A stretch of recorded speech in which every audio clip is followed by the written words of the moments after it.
আমি মনে করি যে আমাদের প্রত্যেকের মাথার মধ্যে রাখা দরকার আমি একজন মুসলমান। আমি মুসলমান হিসাবে যদি আমাকে পরিচয় দেই তাহলে এদের স্বাধীন হবে। আর যদি মুসলমান হিসেবে পরিচয় না দেন, আমেরিকা দখল করবে কতক্ষণ, কতক্ষণ চীন তাদের থিওরি নিয়ে আসবে, কত রাশিয়া তাদের থিওরি নিয়ে আসবে, আর ভারত তো তার আদর্শ বাস্তবায়নের চেষ্টা চলছে। কিন্তু আমি যখন মুসলমান থাকবো, ভারত আমাকে এখানে কোনো অবস্থাতেই স্থান করতে পারবে না, আমেরিকা পারবে না, রাশিয়া পারবে না, চীন পারবে না, সেকুলার পারবে না, ডেমোক্রেসি পারবে না, কাউ পারবে না।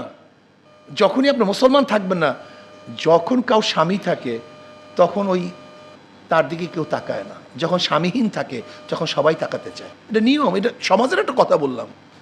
আপনি যখন নিজের আদর্শ লালন করবেন, আপনার দিকে কেউ তাকাবে না। যখন আদর্শ লালন করবেন না, প্রত্যেকের আদর্শ স্থাপন করার চেষ্টা তারা করবেই করবে, কোনো সন্দেহ নেই। কিন্তু আপনি যখন বলবেন আমি মুসলমান, মানে ওখানে যেয়ে লাভ নেই, দরকার নেই, তারা মুসলমান।